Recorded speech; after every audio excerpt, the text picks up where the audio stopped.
താഴങ്ങാടി എന്ന് പറയുന്ന ഒരു സ്ഥലം, ഒരു സൂഫി സ്ഥലമാണത്. അതൊരു ഓരോ വ്യക്തിയെ കുറിച്ച് ഓരോ നോവല്, പ്രയാസങ്ങളും പ്രശ്നങ്ങളൊക്കെ നമുക്ക് ആശ്രയം ഉമ്മയായിരുന്നു. ചെറിയ വയസ്സല്ലേ, അന്ന് നമ്മൾ അധ്വാനിക്കാൻ പോകുന്നില്ല. ജോലി, നമ്മുടെ ജോലി എന്ന് പറഞ്ഞാൽ പഠിക്കാൻ പോകും. പഠിപ്പിപ്പോലും ഉമ്മാനെ പറ്റിച്ച കഥ ഞാൻ ഒരുപാട് ഇന്റർവ്യൂലൊക്കെ പറഞ്ഞു. പക്ഷെ നമ്മളൊരു ആശ്രയം പെട്ടെന്ന് ഇല്ലാതായിപ്പോ അനുകൂല്യം വല്ലതും കേൾക്കണ്ട. ഗുഹ നിങ്ങൾ കണ്ടോ,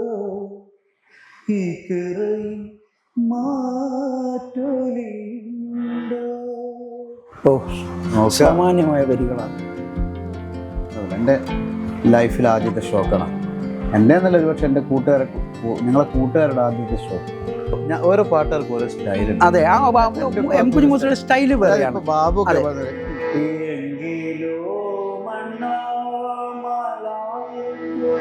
ബാബുരാജിന്റെ ഒരു സ്റ്റൈലാണ്.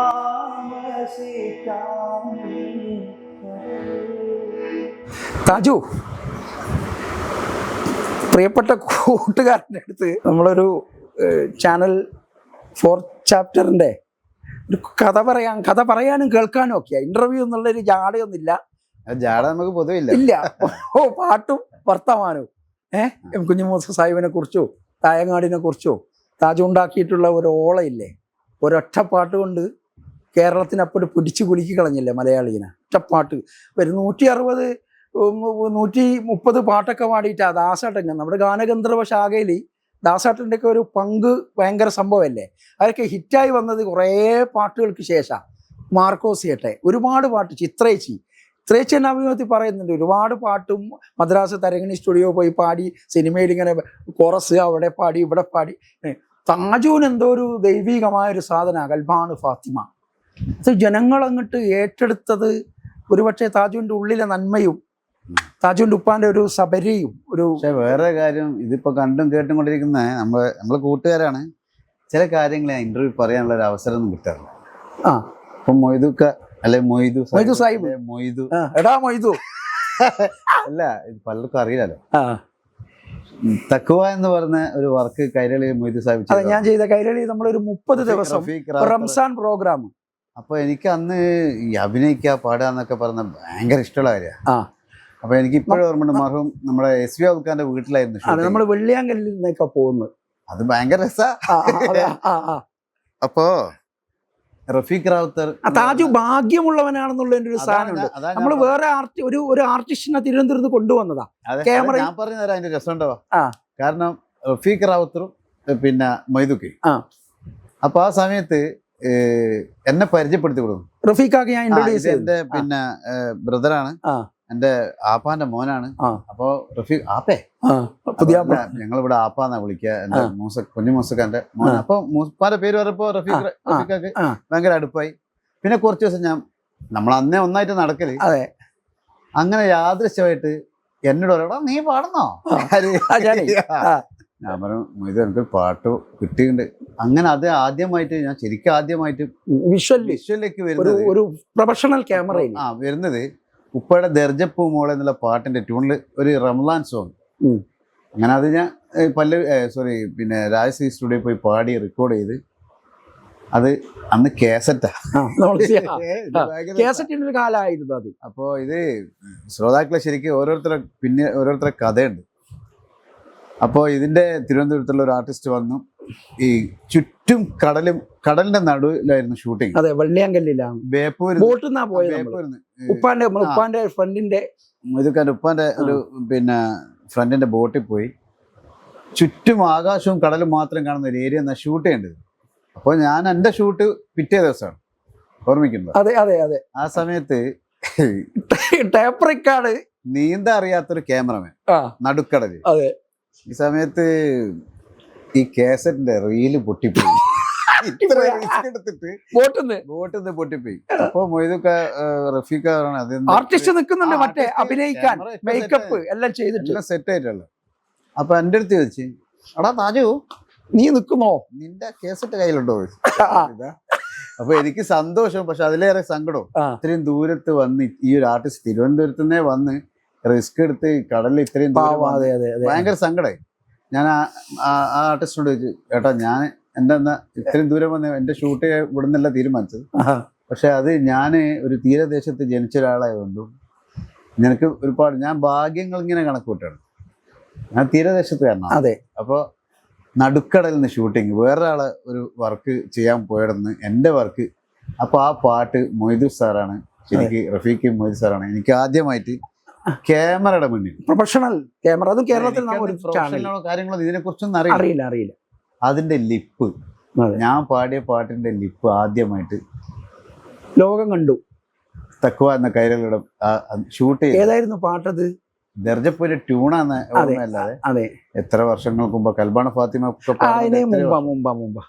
അപ്പൊ അത് ശരിക്കും ഞാൻ ഇപ്പോഴും ഞാൻ ഇപ്പൊ അടുത്ത് മൊയ്തു വീട്ടിൽ വന്നപ്പോ അന്ന് ആ കടലിനെടുത്ത ഫോട്ടോ എന്റെ ഇപ്പോഴും എന്റെ മേശയില് വെച്ച് വിശ്വസിച്ചിട്ടില്ല. ഞാൻ കണ്ടു. അപ്പൊ കേട്ടുകൊണ്ടിരിക്കുന്ന എന്റെ പ്രിയപ്പെട്ടവരോട് പറയാം, എന്നെ ഈ മീഡിയയിൽ ഒരു അർത്ഥത്തിൽ ഞാൻ അതിന്റെ മുമ്പ് പ്രാദേശികമായിട്ട് നാട്ടിൽ നിന്ന് പാടുന്നതല്ലാതെ എന്നെ ഒരു ക്യാമറയ്ക്ക് മുമ്പിൽ നിർത്തി എൻ്റെ വോയിസിൽ തന്നെ പാടിയ ആ ഒരു പാട്ടിൻ്റെ എന്നെ ക്യാമറയ്ക്ക് മുമ്പിൽ ആദ്യമായിട്ട് ലിപ്പ് ചെയ്യിക്കുന്നത് അല്ലെ അഭിനയിപ്പിക്കുന്നത് പ്രിയപ്പെട്ട മൊയ്തുക്കാണ്. ഞാൻ മൊയ്തുക്ക എന്ന് വിളിക്കുന്നത്, ഞാൻ മൊയ്തു എന്നാണ് വിളിക്കാറ്. ചിലപ്പോൾ പോടാന്ന് വിളിക്കൂ. അല്ലല്ല, എന്താ പറയാൻ കാരണം നമ്മള് അതിന് അർഹനാണ്. ഒരു വല്ലാത്ത ഞാൻ എന്നെ ഇന്റർവ്യൂ ചെയ്യാനാണ് വന്നെങ്കിലും എനിക്ക് കുറച്ച് മൊയ്തുക്കയെ കുറിച്ച് പറയാം. കാരണം എനിക്ക് ഇന്നും പലപ്പോഴും അത്ഭുതം, എപ്പോഴും മനസ്സിലൊരു അത്ഭുതം തോന്നുന്നൊരു വ്യക്തിയാണ്. ഒരു നമുക്ക് എവിടെയെങ്കിലും ഒന്ന് ഒരാളെ പിടിച്ചാൽ കിട്ടും, അത് അതിൻ്റെ ഷേപ്പിനനുസരിച്ച്. എനിക്ക് ഇന്നേ വരെ ഈ ഒരു മൊയ്തുക്ക എന്ന് പറയുന്ന ഒരാളെ, കലാകാരൻ്റെ, വ്യക്തിയുടെ, അദ്ദേഹത്തിൻ്റെ പ്രൊഫഷനിൽ ഏത് ഭാഗത്ത് പത്രപ്രവർത്തനാണ്, നിരൂപകനാണ്, എഴുത്തുകാരനാണ്, പ്രാസംഗികനാണ്, ഡയറക്ടറാണ്, തബലിസ്റ്റാണ്, അത് വേറെ വിട്ടുണ്ട്. അപ്പോൾ ഒരിക്കലും എനിക്ക് മൊയ്തു എന്ന് പറയുന്ന ഒരു വ്യക്തിയെയും മനുഷ്യനെയും കലാകാരനെയും അദ്ദേഹത്തിൻ്റെ പ്രൊഫഷനിലുള്ള ഒരു ഭാഗത്തിലെ ആളായിട്ടൊന്നും എനിക്ക് ഇതൊരിക്കും പിടുത്തം കിട്ടിയില്ല. പിന്നെ ഒരുപാട് ആർട്ടിസ്റ്റുകൾക്ക് അവസരങ്ങൾ കൊടുത്തിട്ടുണ്ട്, വളരെ ശക്തമായ അവസരങ്ങൾ. അവരൊക്കെ ഇന്നും മൊയ്തുക്കയുടെ വെളിപ്പുറത്താണ്. എപ്പോഴും ഞാൻ പലപ്പോഴും അത്ഭുതപ്പെടാറുണ്ട്. വലിയ മീഡിയയിൽ വലിയ പത്രപ്രവർത്തകരായിട്ടുള്ള വലിയ ആൾക്കാരൊക്കെ ചില ഏരിയകളിൽ മൊയ്തുക്കയുടെ കൂടെ പോകുമ്പോൾ അവർ കളിയും ചിരി, നമ്മളൊക്കെ മീഡിയയിലൊക്കെ കാണുന്ന വലിയ പ്രശസ്തരായിട്ടുള്ള ആൾക്കാർ കളിച്ചിരി പറയുമ്പോൾ ഭയങ്കര അതിശയം തോന്നും. ഇയാൾ തന്നെയാണോ ഞങ്ങളെ കൂടെ തായങ്ങാടി വന്നിരിക്കുകയും കളിക്കുകയും ചിരിക്കുകയും തമാശ പറയും.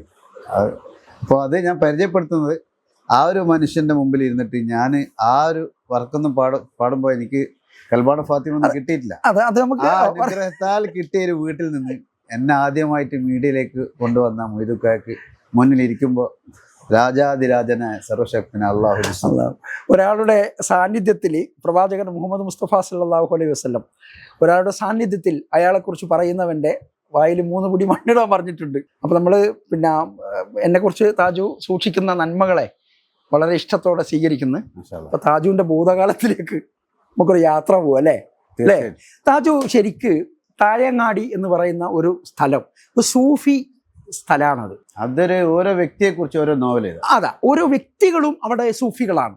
അവിടെ ഗസലുണ്ട്, അവിടെ എം കുഞ്ഞിമൂസ എന്ന് പറയുന്ന സർഗധാരകളുണ്ട്, അവിടെ പി ടി അദ്രഹിമാൻ എന്ന് പറയുന്ന ഒരു മഹാമനുഷ്യനുണ്ട്, കാഫുമല കണ്ട പൂങ്കാറ്റൊക്കെ സൃഷ്ടിച്ച മഹാമനുഷ്യനുണ്ട്, ബാർദ്വാൻ ഉണ്ട്, അതിൻ്റെ പരമ്പരയിൽ ഇപ്പോൾ സിയാഫൊക്കെ ഷുക്കൂർക്ക ഉണ്ട്, പിന്നെ പി സി ലിയാഖത്തുണ്ട്, കോൽക്കളിയുടെ മർമ്മങ്ങളുണ്ട്. ലിയാഖത്തൊക്കെ കുറിച്ച് പറയാം. ഞാൻ ഈ അടുത്ത് ഒരു കർമ്മം ചെയ്ത പറയുന്നില്ല, ഉംറക്ക് പോയപ്പോ ഞാൻ വണ്ടിയിലിരുന്ന് സഞ്ചരിക്കുമ്പോൾ ഈ തായിഫ് മലകളും ആ സമയത്ത് ഞാൻ ഇങ്ങനെ മനസ്സുകൊണ്ട് നമ്മളന്ന് ആ മക്ക മദീനൊന്നും കണ്ടിട്ടില്ല. അപ്പോൾ ലിയാഖത്തൊക്കെ ചെയ്ത പാട്ടാണല്ലോ. ശ്രുതി പിടിച്ചെന്ന് സത്യത്തിൽ പെട്ടി എനിക്കറിയില്ല മക്ക.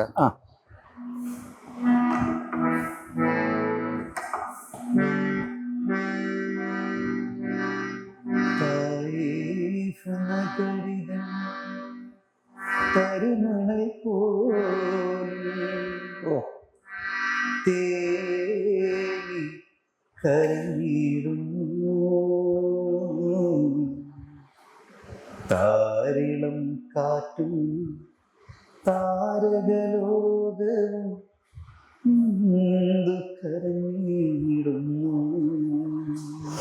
അദ്ദേഹത്തിന്റെ അസാധ്യ വേറൊരു അസാധ്യ സ്റ്റൈലാണ്, ഇതേപോലെ ഒന്നല്ല. അല്ലല്ല അസാധ്യ പ്രതിമ. മൂപ്പര് പിസിലിയാക്കത്തേക്കൊന്നും ഒരു മെയിൻ ഫ്രെയിമില് വരാതെ പോയ, അംഗീകരിക്കപ്പെടാതെ പോയ. ഇല്ല, ഒരിക്കലും നമ്മള് ഇന്നത്തെ മീഡിയ അന്ന് ഇല്ലാത്തതുകൊണ്ടാണ്. അതെ, കാരണം സോഷ്യൽ മീഡിയ ഒന്നും സജീവല്ല ആ കാലത്ത്. ഞാന് പലപ്പോഴും അത്ഭുതപ്പെട്ട ഒരു കാര്യമുണ്ട്. ഈ ഇന്നത്തെ കലാകാരന്മാർ, ഞാനടക്കമുള്ള കലാകാരന്മാരെ കുറ്റപ്പെടുത്തുന്നില്ല. അന്നത്തെ കലാകാരന്മാർ അവരെ പ്രൊഫഷണലിസം, ലിയാക്കത്തുക്ക എന്ന് പറയുമ്പോൾ മാപ്പിളപ്പാട്ടിന്റെ വിഷ്വൽ നൈറ്റിനൊക്കെ ലിയാക്കത്തുക്കുണ്ടോ ഭയങ്കര ആ ആളായിരിക്കും. കാലത്ത് കല്യാണ ആ വീടുകളൊക്കെ. സമയത്തും അവരൊക്കെ ആ പ്രോഗ്രാമും കാര്യങ്ങളൊക്കെ കഴിഞ്ഞ് അവരൊക്കെ അവരുടെ ജീവിത മാർഗത്തിനുള്ള കഷ്ടപ്പെട്ട് ജോലി ചെയ്യുന്ന പല മേഖലയും. കാലിച്ചാക്ക് കച്ചവടക്കാരുണ്ട്. ഈ കാലിച്ചാക്ക് വഴിക്ക് എന്ന് പറഞ്ഞാൽ ദൂരം വഴിക്ക് ഇരിട്ടി, മട്ടന്നൂർ, കാഞ്ഞങ്ങാട് ഇങ്ങനെയുള്ള ഭാഗങ്ങളിലൊക്കെ പോയി കളക്ട് ചെയ്തുകൊണ്ടിരുന്ന ആൾക്കാരുണ്ട്. അതൊക്കെ പിന്നെ ഈ യശേഡ എന്ന് പറയും, കാൽച്ചാക്ക് ചാക്ക് തുന്നുന്നേ. ഈ ഒക്കെ ജോലി ലിയാക്കത്തൊക്കെ ചെയ്യുന്ന ഇടയിലായിരിക്കും അബ്ദുള്ള വടകര, ലിയാക്കത്തിക്ക, ഈട്ടിയിലെ രചനയൊക്കെ തൊട്ടടുത്ത് പോയി മേടിക്കുക, അത് ട്യൂണ്. അവര് അങ്ങനെ ക്രിയേഷൻ ചെയ്ത പാട്ടുകളാണ് ഈ തായിഫ് നഗരിതൻ, പിന്നെ ബഗ്ദാദ് മണ്ണിൽ, അങ്ങനത്തെ ഒരുപാട് കല. പീട്ടിയുടെ കുറിച്ചൊന്നും നമ്മൾ പറയണ്ട. പള്ളി മിനാരത്തിൽ എന്ന് പറഞ്ഞാൽ എന്റെ ഉപ്പ ട്യൂൺ ചെയ്തൊരു പാട്ടുണ്ട്. ഞാൻ കേട്ടറിവാണ്, ഉള്ളതോ ഇല്ലാത്തോ പാടത്തില്ല. പക്ഷെ അത് പീട്ടിയോട് എൻ്റെ വടകര തായങ്ങാടി സ്റ്റൈലില് ഏതൊരാൾ ചോദിച്ചാന്ന് പറഞ്ഞു, അല്ല വീട്ടിൽ പെറാകല്ലേ പറക്കുന്നേ, പ്രാവ്. പള്ളി മിനാരത്തുനിന്ന് പ്രാവ് പറക്കുമ്പോ, പ്രാവുകൾ പറക്കുമ്പോ വെറുതെ തമാശക്ക് പീട്ടിയോട് ഡീലക്സ് ഹോട്ടലിന്റെ മുന്നിൽ, നമ്മളെ ഡീലക്സ് ഹോട്ടൽ ഉണ്ടല്ലോ വടകര തായങ്ങാടി, അതിന്റെ മുമ്പ് ചോദിച്ചാന്നാ പറഞ്ഞത്. ഒരു കലാസ്നേഹി ചോദിച്ചതാണ്, എല്ലാ പീട്ടി പെറാവ് പറക്കുന്നുണ്ടല്ലോ, ഒന്ന് 4 വരി അങ്ങ് എഴുതിക്കോ. ആ സ്പോട്ടിൽ എഴുതിയ പാട്ടാണെന്നാ പറയുന്നത് കേട്ടെ. അതിന് സംഗീതം ചെയ്തും പാടിയത് എൻ്റെ പ്രിയപ്പെട്ട ഉപ്പയാണ്. അതിന്റെ പല്ലവിച്ച് പള്ളി മിനാരത്തിൽ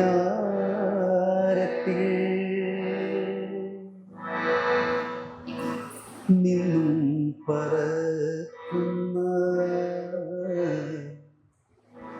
വെള്ളിപ്പിറാവുകളേ, മക്കൾ കണ്ടോ മദീന കണ്ടോ, നിങ്ങൾ മുത്തുനബിയുടെ റൗള കണ്ടോ, മുത്തുനബിയുടെ റൗള കണ്ടോ. അനുപോലെ വല്ലതും കേൾക്കണ്ട. അവിടെ ഹിറാ എന്ന ഗുഹ നിങ്ങൾ കണ്ടോ, ഈ കിറയിൽ മാറ്റൊലിയുണ്ടോ. സാമാന്യമായ വരികളാണ്. അതൊരു നിമിഷ നേരം കൊണ്ട് എഴുതിയ പാട്ടുകൾ.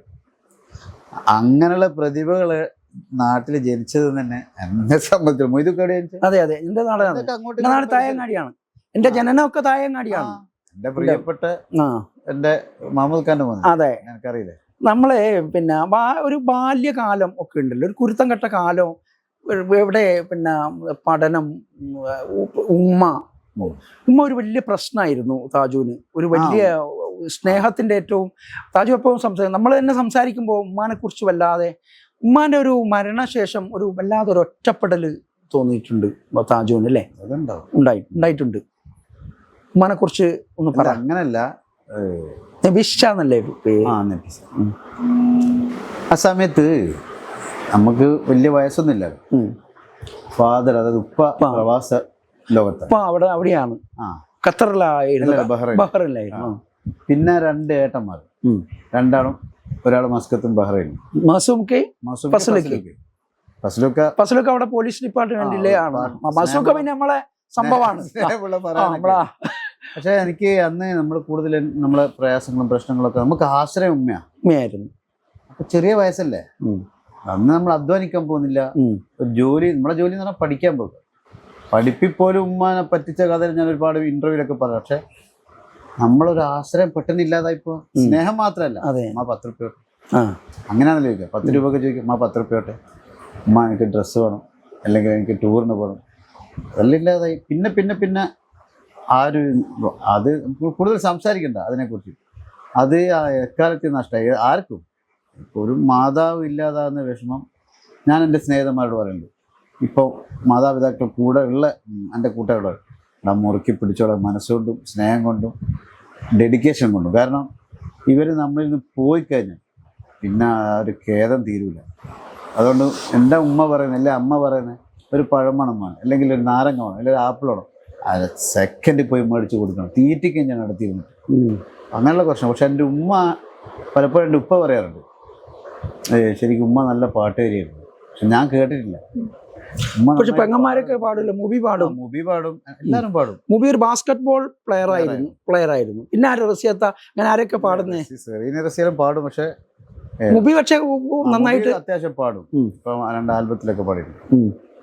പിന്നെ എൻ്റെ താഴങ്ങാടിയുള്ള ഒരുപാട് കഥകൾ പറയുമ്പോൾ ശരിക്കും ബേസ് താഴങ്ങാടി തന്നെ. കാരണം ഞാൻ പറയാറുണ്ട്, നമ്മൾക്ക് മറ്റുള്ള പാട്ടുകാർ അവരുടെ കഴിവിൻ്റെ അളവുകളൊക്കെ അറിയാം. പക്ഷെ നമ്മൾ അവർക്ക് വേണ്ടി പാട്ട് കമ്പോസ് ചെയ്യുമ്പോൾ അതിൻ്റെ രാഗം ഏതാണ്, അല്ലെങ്കിൽ അതിൻ്റെ പിച്ച് ഏതാണെന്ന് അറിയില്ല. നമ്മളൊരു മനോധൈര്യത്തിൽ ട്യൂൺ ചെയ്യുമ്പോൾ ഇന്നയാളെ കൊണ്ട് പാടിപ്പിക്കാം എന്ന് നമുക്ക് തോന്നുന്നതിൻ്റെ എല്ലാത്തിൻ്റെയും ധൈര്യം താഴെ. അത് ഞാനൊരു കാര്യം ചോദിക്കട്ടെ താജുവിനോട്. ഈ പിന്നെ ഇതുണ്ടല്ലോ, അതായത് ഒരു ഉമ്മ മരിച്ചതിന് ശേഷമുള്ള ബാല്യത്തിൻ്റെ ഒരു ഒരു ഒരു ഒരു ഡിപ്രഷൻ, ഒരു വല്ലാത്തൊരവസ്ഥയിലേക്ക് പോവില്ലേ? അപ്പം ആ സമയത്ത് ഉപ്പ ആ സമയത്ത് അവിടെയാണല്ലോ.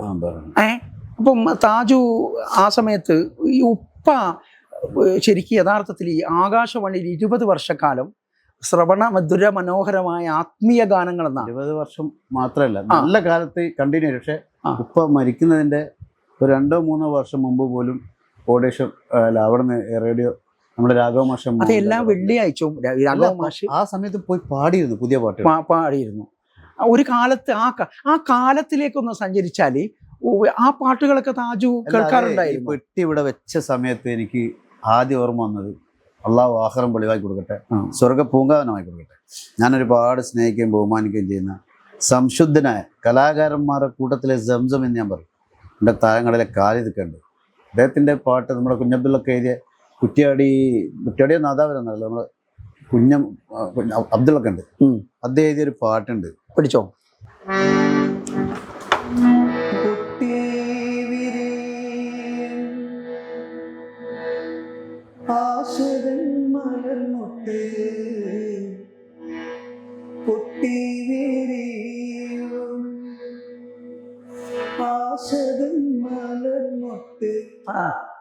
ആത്മാവിൻ ചില്ലയിൽ എന്ന് പൂക്കും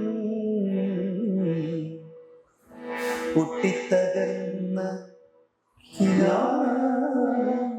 മയ്യത്ത് ഏതൊരു മണ്ണിൽ ഞാൻ കബറടക്കും, ഏതൊരു മണ്ണിൽ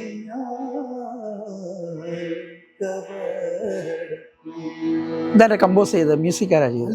ഖാലിദിക്ക. പാടിയത് അദ്ദേഹം തന്നെ. പിന്നീട് കുറെ സിംഗേഴ്സ് പാടാൻ ഭാഗ്യം കിട്ടിയിട്ടുണ്ട്. താജു പാടിയിട്ടുണ്ട്.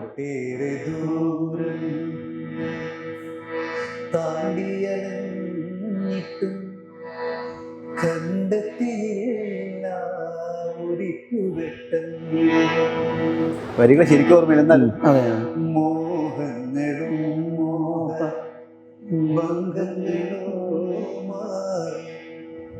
യൗവനം വാടി അപാരമാണ് ലിറിക്, ഭയങ്കര വരികളാണ്. കമ്പോസ് ചെയ്തൊരു രീതിയും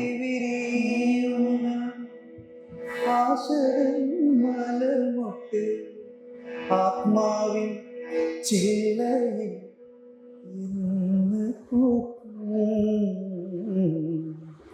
പൊട്ടിത്തകർന്ന കിനാക്കളമയ്യത്ത് ഏതൊരു മണ്ണിൽ ഞാൻ കബറടക്കും. അതിനകത്തൊരു വരി വരണ്ട്, സത്യാശയും പ്രതീക്ഷയും കൂട്ടി കീഴ്ച്ചതാണോ ജീവൻ്റെ ഒടുക്കം. അത് ജീവന്റെ ഒടുക്കം എന്ന് പറഞ്ഞാൽ മരിച്ചവർക്കല്ലേ പറയാൻ പറ്റും. നോക്കണം അബ്ദുള്ളക്ക് എഴുതിയ വരികൾ. സത്യാശയും പ്രതീക്ഷയും കൂട്ടി കിഴിച്ചതാണോ ജീവൻ ഒടുക്കം. അതിന്റെ ഉത്തരം പറയുന്നത് മരിക്കണ്ടേ? അതെ അതെ. പള്ളിപ്പറമ്പിൽ ഉറങ്ങുന്ന റൂഹുകളെ, പള്ളിപ്പറമ്പിൽ ഉറങ്ങുന്ന റൂഹുകളെ, നിങ്ങളിലുണ്ടോ അതിൽ കണക്ക്? പള്ളിപ്പറമ്പിൽ ഉറങ്ങുന്ന റൂഹുകളെ, നിങ്ങളിലുണ്ടോ അതിൽ കണക്ക്? അള്ളാന്റെ അടുത്തല്ലാണ്ട് ആർക്കല്ലേ? അതെ ഓക്കെ. കാലിദിക്കൊക്കെ ഒരു നേരത്തെ മഹാപ്രതി പറയല്ല, വെറുതെ പറഞ്ഞല്ല, ഇത്രയും പാവം മനുഷ്യൻ. പെർഫെക്റ്റ് ആണ്. മ്യൂസിക് എന്ന് പറയുന്നത് സ്വയം പഠിച്ചാണ്. പിന്നെ ഞാൻ ചോദിക്കും, കാലത്ത് ഞങ്ങളെ ഉസ്താദാരാ?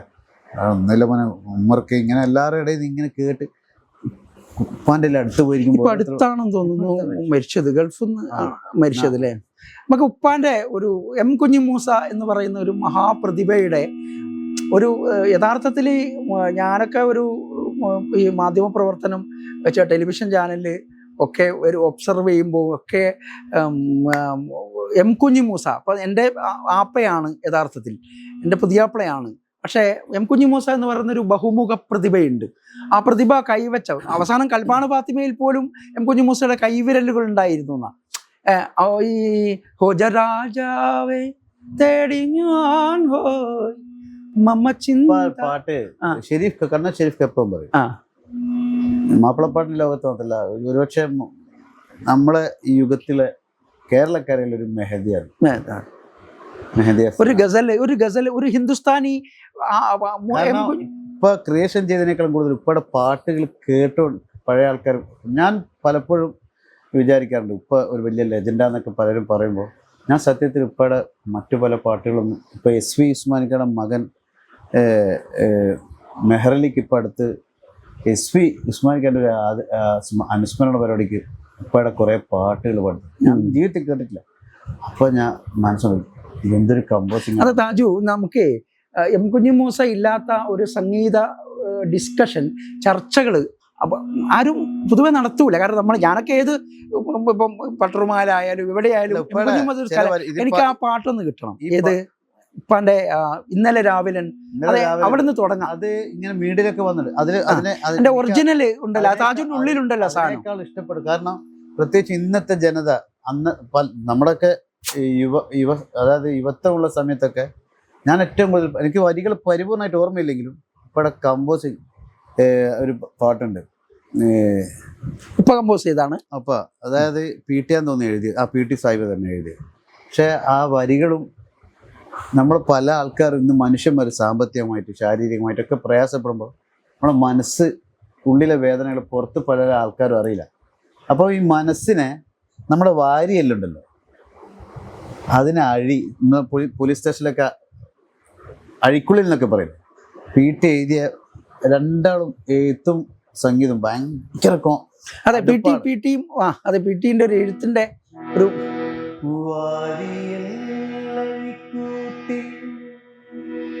വാരിയലിന്റെ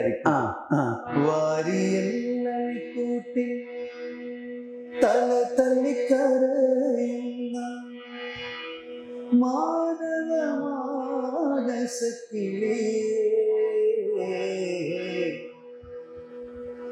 നീന്റെ ആരോടും ചൊല്ലാതെ ഒന്നും പറയാത്തത്,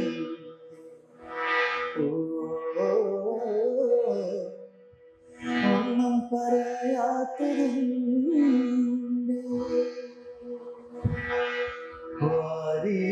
വാരിയെല്ലൂട്ടി തല തള്ളിക്കരയുന്ന മാനസത്തിലേ,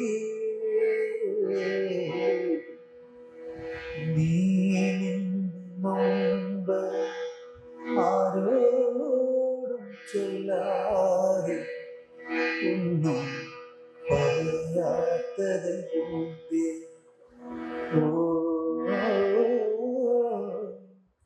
ഒന്നും പറയാത്ത പിന്നെ ഉപ്പാന്റെ വേറെ സ്റ്റൈലാ പാട്ട് അതിന്റെ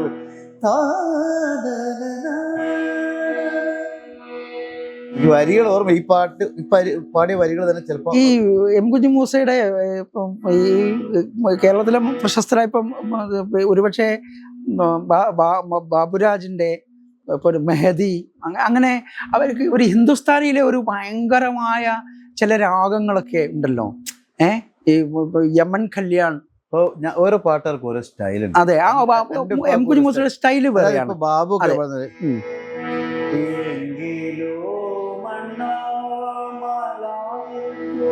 ബാബുരാജിന്റെ ഒരു സ്റ്റൈലാണ്.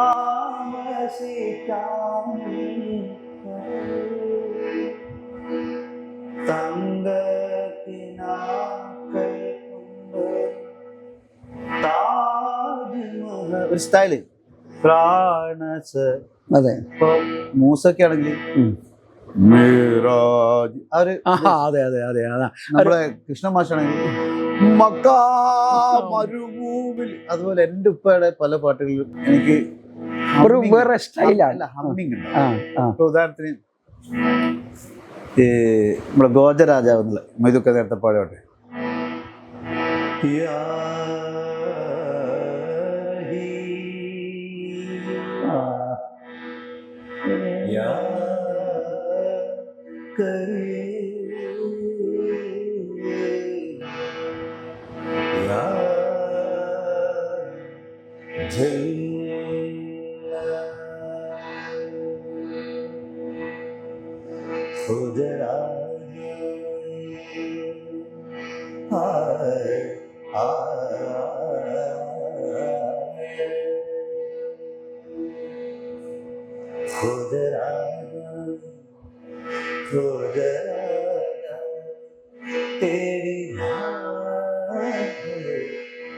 ഇങ്ങനെയുള്ളൊരു സാധനം ഇപ്പൊ വേറെ പാട്ടുകൾ. പിന്നെ എനിക്ക് ഏറ്റവും ഇഷ്ടപ്പെട്ട വേറെ പാട്ടുകൾ പാടും.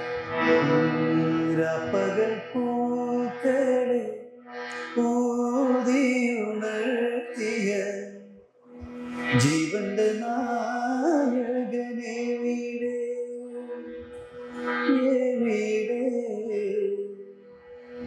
ജീവന്റെ നായകനെ വീടേ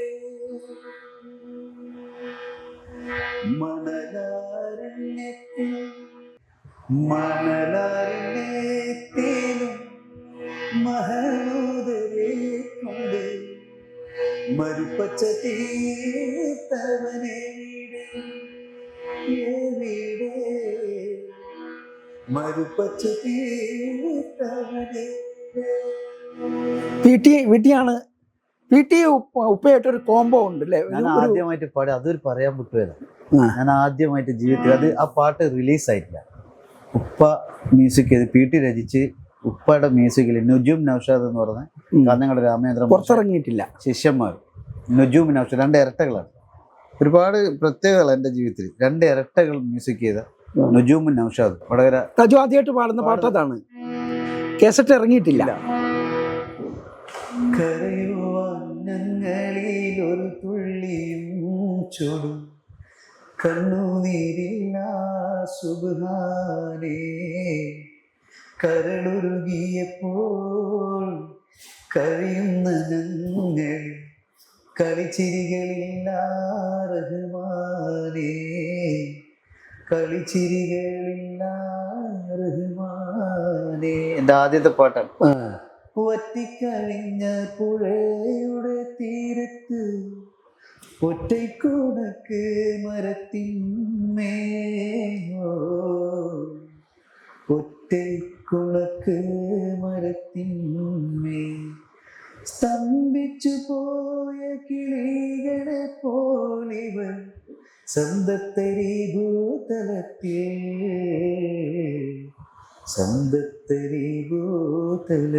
എന്നെ ആദ്യമായിട്ട് പാടിയ പാട്ടാണ്. നല്ല സുഹൃത്തുക്കളെ സൂക്ഷിക്കുന്ന ഒരാളാണ് താജുദ്ദീൻ എന്ന് കേട്ടിട്ടുണ്ട്. സൂക്ഷിക്കുന്ന ആളാണ്, വിശുദ്ധമായ സൗഹൃദങ്ങൾ സൂക്ഷിക്കുന്ന ആളാണ്. അപ്പം ഈ കൽബാണ ഫാത്തിമ ഒരു പ്രണയമായിരുന്നു. കൽബാണ ഫാത്തിമ ഒരു തേങ്ങലായിരുന്നു. കൽബാണ ഫാത്തിമ ഒരു വിങ്ങലായിരുന്നു. ലബാനും ഫാത്തിമ ഒരു ഓർമ്മകളെ വല്ലാതെ മാടി വിളിക്കുന്ന ഒരു സാധനവും, അതുകൊണ്ടാണ് മലയാളി അത് പെട്ടെന്ന് ഏറ്റെടുത്തായി. ഒന്നാമത് അതിൻ്റെ ഒരു ഒരു ഒരു ഒരു ആ ഫ്രെയിം, ആ പാട്ടിൻ്റെ ഒരു ഫ്രെയിം അത് അതിഭീകരമാണ്.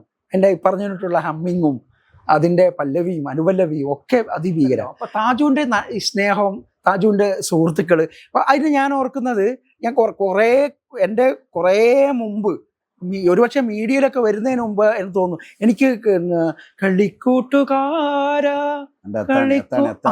അത്താണി ഷമീർ എന്നാ പേര്. മുന്നേ ഞാൻ അത്താണിനെ കുറിച്ച് വേറെ പാട്ട് പാടി. അതായത് ഒരു നോക്ക് കാണാതെ ഒന്നൊരു ആടാതെ, അതൊന്ന് എനിക്ക് അത്താണി, അതായത് അതാ ഞാൻ പറഞ്ഞത്, സാജുവിന് ഒരുപാട് സുഹൃത്തുക്കളുണ്ട്. കുഞ്ഞുമൂസന്റെ മോന് അത് സംഗീത പാരമ്പര്യത്തിന്റെ ഹിന്ദുസ്ഥാനിയുടെ മെലഡി മെഹഫിലുകളുടെ അവിടെ പറയുന്ന അത്താണി ഷമീർ മരിച്ചപ്പോൾ ഒരു സുഹൃത്തിന് വേണ്ടി വിങ്ങലോടെ ആ പാട്ട് ഞാൻ റിയാലിറ്റി ഷോ ചെയ്യുമ്പോൾ ചില സിംഗേഴ്സിനെ കൊണ്ട് പാടിച്ചിട്ടുണ്ട് ആ പാട്ട്. താജു അറിയോ ഏത്? ഒരു നോക്ക് കാണാൻ, അതിന്റെ വരികളെ ഞാൻ പറയാ, ഒരു നോക്ക് കാണാതെ ഒന്നൊരു ആടാതെ, അല്ലേ? അതൊന്ന് പാടി ഒന്ന് അതിന്റെ ഒരു ഫീലിങ്സ് പോകുന്നതിന് മുമ്പ് കാലത്തുകാരൻ കൊണ്ട് പറഞ്ഞതുപോലെ എന്റെ ആരാ എഴുതിയത്? ആരാ എഴുതിയത്? ഞാൻ തന്നെ. താജു എഴുതിയത്. കാരണം എനിക്ക് അന്നും ഇന്നും സാഹിത്യ മൂല്യങ്ങളൊന്നും എന്റെ അതൊന്ന് പാടിയ താജു. എന്റെ ചില വേദനകൾ ഞാൻ പാടും. പക്ഷെ ഇതിപ്പോ ഞാൻ അത്താണി ഷമീർ എന്ന് പറയുന്നത് എന്റെ മാത്രമല്ല, ഒരുപക്ഷെ മൊയ്തൂഖാന്റെ ഒരു പക്ഷേ എന്നല്ല, എനിക്ക് എന്റെ ഫ്രണ്ടാണ്, എന്റെ നല്ല ഫ്രണ്ടാണ്. എന്താ അറിയോ, ഈ സുഹൃത്തിന്റെ നല്ല സുഹൃത്തുക്കളെ കാലഘട്ടമൊക്കെ നഷ്ടപ്പെട്ടു പോകുന്നതിന്റെ ഇടയ്ക്ക് സത്യത്തിൽ എന്റെ ജീവിതത്തിലെ എന്റെ ആദ്യത്തെ ഒരു നമ്മളെ ഉമ്മ അല്ലെങ്കിൽ സ്വന്തം രക്തബന്ധങ്ങളുള്ള കുടുംബക്കാർ മരിക്കുന്നതല്ല എന്റെ ലൈഫിൽ ആദ്യത്തെ ഷോക്കാണ്. എൻ്റെ എന്നല്ല, ഒരുപക്ഷെ എന്റെ ഞങ്ങളെ കൂട്ടുകാരുടെ ആദ്യത്തെ ഷോക്ക്. അതിനേക്കാളൊക്കെ മുന്നേ ഫീലിങ്സ് പോകുന്നതിന് പാട്ടൊന്ന് തീർച്ചയായിട്ടും.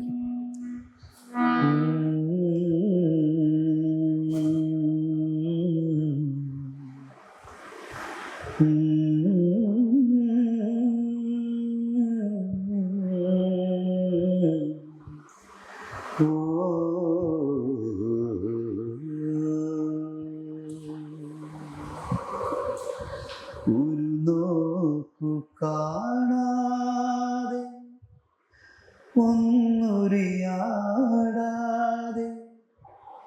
ഇരുളിൽ മറഞ്ഞെൻ്റെ കൂട്ടുകാരൻ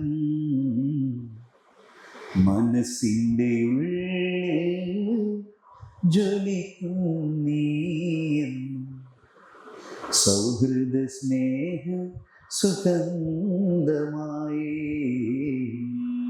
സൗഹൃദ സ്നേഹ സുഗന്ധമായി ഓത്തുപള്ളി വീട്ട നേരത്തു നീ എന്നെ തല്ലിയോടിയതോർക്കുന്നു ഞാൻ ഈ ജന്മമാം വഴി കൂട്ടുചേർന്നു നമ്മൾ കാതര സ്നേഹാർദ്രരായി വളർന്നോ ഒന്നും പറയാതെ. അത്താണി ഷമീറിനെ പോലെ തന്നെ ഞാൻ നേരത്തെ പറഞ്ഞു പ്രണയങ്ങൾ അതുപോലെ തന്നെ കാത്തു സൂക്ഷിക്കുന്ന താജുവിൻ്റെ ഇടവും ബലവും ഉണ്ട്. ഹൃദയത്തിൽ എവിടെയോ ഒരു എപ്പോഴും എന്ത് പറയുമ്പോൾ ഇപ്പം ഞാൻ അനുഭവിച്ചതാണ്. പൈക്കാടി മജീദ് എന്ന് പറയുന്നത് ഒരു ഒരു ഒരു ബിന്ദുവാണ്, ഒരു പ്രണയം, ഒരു പക്ഷേ എന്റെ കാരണവന്റെ മോനാണ്. ഞാൻ പറയുമ്പോൾ അതിങ്ങനെ പറയാം. ഞാൻ സത്യം പറയാം, എനിക്ക് സൗഹൃദങ്ങൾ ഭയങ്കര എനിക്ക് ചിലപ്പോ കാണിക്കാൻ. മജീദ് ഇവിടെ ഉണ്ടോ? നാട്ടിലുണ്ട്, നമ്മളിവിടെ ഉണ്ടോ? ഞാൻ താജുവിന്റെ പെർമിഷനോടുകൂടെ മജീദിനെ ഒന്ന് വിളിക്കണം. അതിന് മുമ്പ് ഒരു ഇൻട്രൊഡ്യൂസ്. കാരണം ഞാൻ എന്നെ കുറിച്ച് പറയാം. എന്നെ പലരും എൻ്റെ അടുത്ത് പലരും അടുക്കാറില്ല. എൻ്റെ അടുത്ത് അടുത്തവര് എനിക്ക് ഇന്നും ഉറപ്പാണ്. ഒരുപക്ഷെ എൻ്റെ കബറിൻ്റെ അടുത്ത് വരെ അവരുണ്ടാവും. കാരണം കബറിലേക്കും കൂടി എൻ്റെ കൂടെ വന്ന് കിടക്കാൻ പറ്റില്ലല്ലോ ജീവിച്ചിരിക്കുന്നവർക്ക്. എൻ്റെ സ്നേഹിതന്മാർ അങ്ങനെയാണ്. പക്ഷെ ഞാൻ ഇന്ന് അനുഭവിക്കുന്ന എല്ലാ സൗഭാഗ്യങ്ങൾക്കും ബേസ് എൻ്റെ ഉപ്പ മ്യൂസിഷ്യനാണ്. പക്ഷെ ഞാൻ പല വേദികളും ഞാൻ എത്രയോ ഇൻ്റർവ്യൂവിലും മജീദിനെ പറ്റി പരാമർശിക്കാറുണ്ട്. കാരണം എൻ്റെ ആദ്യത്തെ ഒരു പാട്ട് ആദ്യമായിട്ട് റെക്കോർഡ് ചെയ്യുന്നത് മജീദാണ്. എൻ്റെ എത്ര ജൂനിയറാണ്. ശരിക്കും അവൻ്റെ ഉമ്മയുടെ അനിയത്തിന്റെ മകൻ ദസ്തക്കീറായിരുന്നു എൻ്റെ. അന്നേ ദസ്തക്കീറിന്റെ കൂടെ എൻ്റെ കൂടെ ഞങ്ങൾ അങ്ങാടിയുടെ ഒരു പഴയ പരിപാടിയൊക്കെ കല്യാണ വീടുകൾ ഉണ്ടാകുമ്പോൾ മജീദ് ഉണ്ടാവും കൂടെ. പിന്നെ ക്രമേണ ഞങ്ങൾ വൈകാരിക തലത്തിലേക്ക്. പക്ഷെ ഇന്ന് എൻ്റെ എല്ലാ സൗഭാഗ്യത്തിനും അത് മാത്രമല്ല ഞാൻ വലിയ വിദ്യാഭ്യാസമുള്ള ആളൊന്നുമില്ല. അതുപോലെ തന്നെ ഞാൻ എനിക്കിപ്പം കുറച്ച് പ്രായമായി. പക്ഷേ എൻ്റെ ഒരു കൽമാണ ഫാത്തിമ പാടുന്നതിന് മുമ്പും അതിൻ്റെ ശേഷം ഹിറ്റായതിന് ശേഷം കുറച്ച് അടുത്ത കാലങ്ങളിലൊക്കെ എൻ്റെ ജീവിതത്തിൽ ഒരുപാട് കാര്യങ്ങൾ എനിക്ക് എൻ്റെ കുടുംബത്തിന് വേണ്ടിയിട്ടും എൻ്റെ മറ്റുള്ള കാര്യങ്ങൾ എനിക്ക് ചെയ്യാൻ കഴിഞ്ഞിട്ടുണ്ട്. അതിൻ്റെ ഒക്കെ പലരും ഇന്നും എൻ്റെ കുടുംബക്കാർക്ക് അറിയാൻ പറ്റും, ഇത്ര ചെറിയ പ്രായത്തിൽ ഇത്ര ഒരു കോർഡിനേഷൻ എങ്ങനെയാണ്, ഇതിൻ്റെ എല്ലാം പിന്നിൽ ഇവൻ എങ്ങനെ അത്രയും കച്ചറയും ഗുലുമാലായിട്ട് നടന്ന് ഒരു എന്താ പറയാ. പക്ഷെ ഞാൻ ചെയ്ത എൻ്റെ ഓരോ കാര്യങ്ങളും അതിൻ്റെ ഒക്കെ സൂത്രധാരകൻ. അതെ, ഒരു കോർഡിനേറ്റർ, ജീവിതത്തിൽ ഒരു സാക്ഷാത്കരിച്ച ഒരു കോർഡിനേറ്റർ. എന്ന് പറഞ്ഞാല് നമ്മുടെ ജീവിതത്തിൽ ഏറ്റവും വലിയ സൗഭാഗ്യം ഇപ്പൊ മാതാപിതാക്കൾ. ഞാൻ തൊട്ടടുത്ത് ഇതിന്റെ മുമ്പ് ഒരു ഇന്റർവ്യൂ പറഞ്ഞു, മാതാപിതാക്കൾക്കും സഹോദരങ്ങൾക്കൊക്കെ അവര് നമ്മളെ സ്നേഹിക്കൽ അവരൊരു ബാധ്യത പോലെ. ചോരപ്പിറപ്പല്ലേ, കൂടപ്പിറപ്പല്ലേ. നമ്മളെ കൂടപ്പിറപ്പോ ചോരപ്പിറപ്പോ ഒന്നല്ലാത്ത ഒരാൾ നമ്മൾക്ക് വേണ്ടി നമുക്ക് പനിച്ചാൽ അവർക്ക് പനിക്കുക, നമ്മൾ ആരെങ്കിലും എന്തെങ്കിലും എവിടെ നിന്ന് പറയുന്നത് കേട്ടാൽ അവരെ ഇറച്ചി പറക്കുക. നമ്മളേറ്റവും കൂടുതൽ വിമർശിക്കുന്നത് നമ്മുടെ കൂട്ടുകാരിൽപ്പെട്ട പ്രധാനപ്പെട്ട ഒരാൾ, അതായത് മജീദിനെ പോലെ എൻ്റെ ഏറ്റവും വലിയ വിമർശകൻ കൂടിയാണ്. എൻ്റെ ജീവിതത്തിലെ ഓരോ ശൈലി ആയിക്കോട്ടെ, എൻ്റെ കലാജീവിതത്തിലായിക്കോട്ടെ, എൻ്റെ പോരായ്മകളെ ചൂണ്ടിക്കാണിച്ചു തരാം. അതാ നല്ല സുഹൃത്ത്. ആ സുഹൃത്തിനെ ഞാനൊന്ന് വിളിക്കട്ടെ, അധികം സമയം ലേറ്റ് ആക്കാതെ. സന്തോഷം. പ്രിയപ്പെട്ട മജീദ് ഒന്ന് വരൂ, വന്നോ മജീദേ വാ. പൊട്ടിത്തകർന്ന കിനാവിന്റെ മയ്യത്ത് ബാബുരാജിന്റെ. അതെ, ഞാൻ ഓരോ അത് ബാബുക്കാന്റെ ശബ്ദത്തിൽ കേൾക്കുമ്പോഴാണ് അതിന്റെ മധുരം, അതിന്റെ അവസ്ഥ.